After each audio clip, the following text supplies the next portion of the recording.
Hello everybody, welcome back to the channel. Today we have a brand new California legal auto knife for you.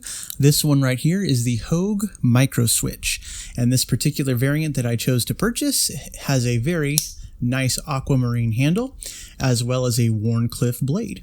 So they do have several variants of this knife available. This is one of the newer models because you'll notice it also has a bottle opener built into the rear of the handle. And so when I saw that, I was immediately drawn to it because it does give you extra purchase on the knife. So it is, multifunctional. Also bringing up the rear of the knife, we have a impact pommel. Kind of hard to see there on the tip, but this steel backspacer does point outward, and there's a little bit of protruding steel from the aluminum handle. So we have some multi-use knife here, and so we can do some comparisons between some of these other knives on the table because I have quite the collection now of these California legal autos, and I want to give you guys an idea of how they stack up to each other. So let's take a closer look at the Hogue Microswitch. So right up here we are going to see a nice push button action, and there is a safety feature on here. So we have the sliding safety. So not all of my California legal autos here have a safety on them. This one does though, although you'll notice depending on the position of the safety, you can't really tell which side is safe and which side is fire.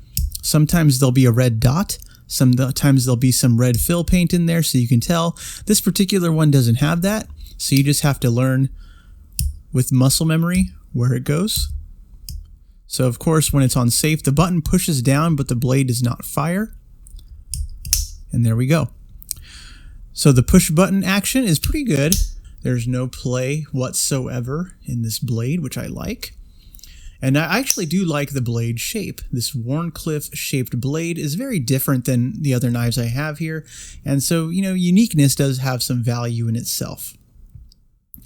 But I do like some of the attention to detail they put when making this knife. We can see we have tip up carry, left or right hand side. And the left hand side currently has a filler tab in there. So when you're not carrying it on that side, you do have something to fill in the scale and give you some contrast from that blue color or the aquamarine color. So I do like that. Little details like that do make a difference. Our pocket clip is not really a deep carry clip. It's just your standard pocket clip. Says the Hogue logo on there. It is flat and easy to take in and out of pocket, so there's no real obstructions getting in the way, and it carries deep enough. I'm not really having any issues with that. So like any other automatic knife though, the button does have a very firm press to open. I don't think it would open in your pocket just on its own, but if that is a concern, luckily we do have the safety. So nice little knife, nice little action. Looking at the other knives on the table, some immediate comparisons I can have. It compares very well in my opinion to the Kershaw Launch series. So we can see right here the Launch 4. And the Launch 4 being one of the earliest California legal autos I purchased. This one right here is in the teal color. And so this is probably the most comparable in terms of color. But overall size, you can see the Microswitch is larger.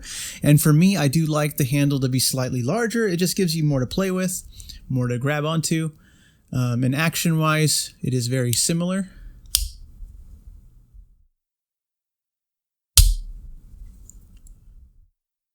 Kershaw Launch 9 right here. So this one is a bit smaller as well. So overall length, you can definitely see the difference there. And the Microswitch is coming in heavier than these other knives as well, just because of course the size. So we can take a look real quick on the scale and make that comparison as well. 2.67 ounces. So it's not heavy, but for its size, it is a lot heavier than our Kershaw Launch series of knives. So yeah, most of those come in at under 2 ounces. Let's check out the Launch 4.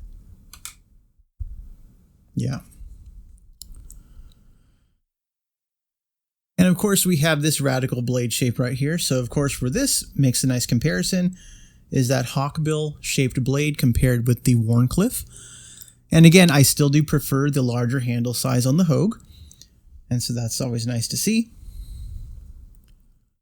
But getting into the larger sized Kershaws here, We do have the Launch 12 California edition. This is the most recent one Kershaw has released, but again, we're getting a much larger handle size, which makes, in my opinion, for a better comparison. I still do like the Wharncliffe shaped blade, much nicer than this little mini stiletto we have right here.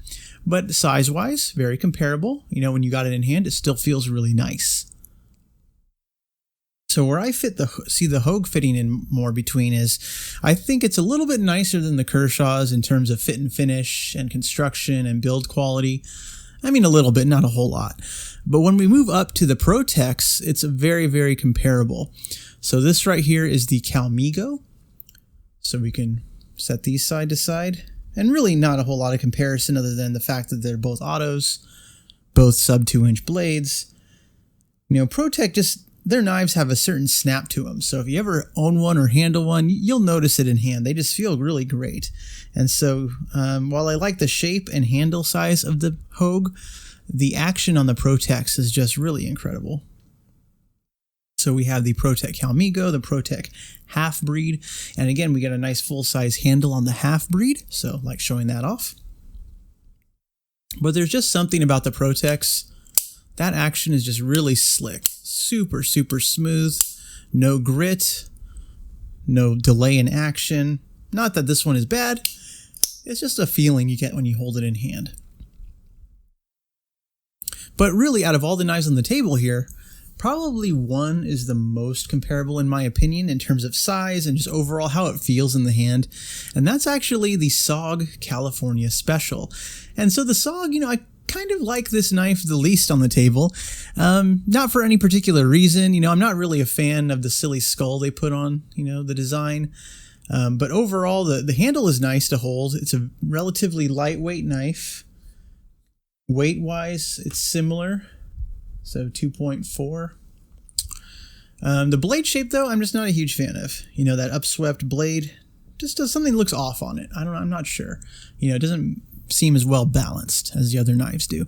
So the SOG California Special, in terms of overall length, you know, it's very, very similar. The handle feels very similar in hand, you know. So definitely comparable, but I don't know, something about the blade.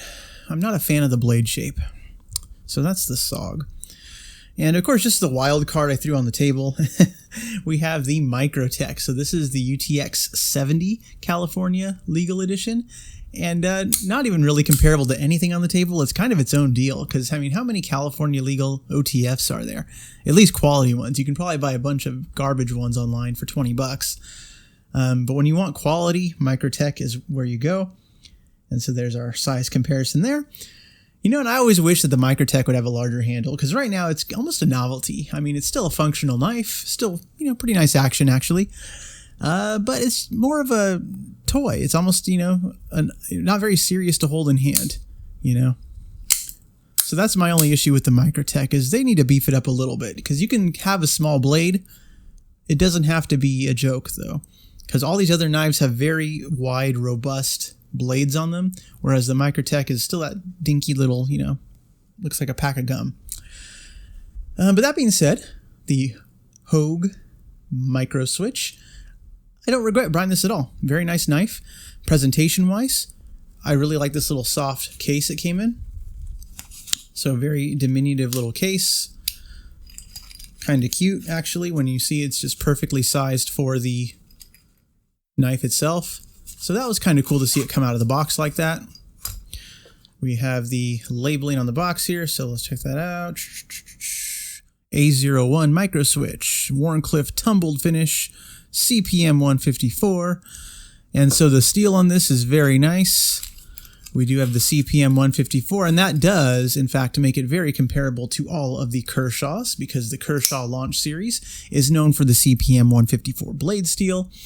The other knives have various steels. I believe our Microtech has the CTS 204P. Yeah, very small to read on there. The Half-Breed has an S35VN. The Calmigo is an 154 CM. And I think the SOG is like an AUS 8 or something. Yeah, AUS 8. So nothing to write home about, but functional. And you might notice I did leave some knives off the table. My Boker autos I did leave off the table. Some of my other maybe other Bokers. I forget which ones I left off the table, but I wanted to compare like knives, and I believe these ones were all USA made. I might be wrong on the SOG, but I believe everything else on this table is made in the USA. And I always like pushing that aspect of knives and collecting. So if you would like a very modern take on the California legal auto knife, I think the Microswitch is a pretty good addition.